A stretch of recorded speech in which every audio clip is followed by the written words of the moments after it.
NHL 26 is here with Season 2, so we have a lot of tuning. Basically, we got a bunch of new SP, that's our XP category for attributes. We're getting a ton across the board for everything, that's fantastic. And they changed the AP system. So what that means is that some perks that were now 35 were now bumped up to 55 AP cost, and the perks that were 75 now are 85. As well, with Season 2, we have the introduction of all the remaining perks that were missing. Examples: 1T, Ankle Breaker, Recharge, Showstopper, Elite.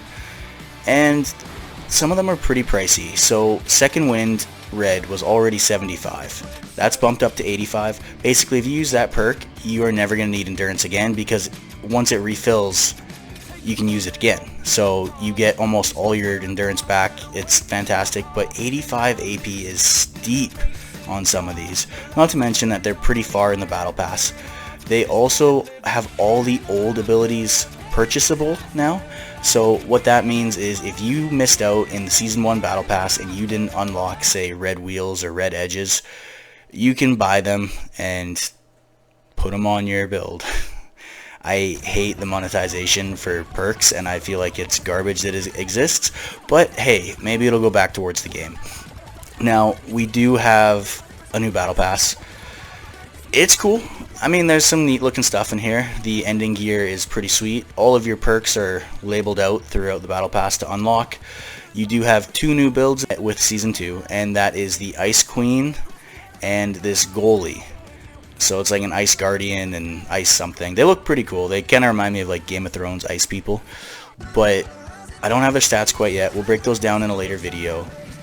But you have a Playmaker and a Butterfly Goalie. They both exceed the AP cap, and one's supposedly a little bit nimble Playmaker, the other's fast, lightning quick to eat up the puck, but once it takes a normal shot, it doesn't have the recovery to bounce back into place. So see how it actually plays. Generally, you're better off making your own goalie builds anyways, as because we can already have 90 plus almost everything.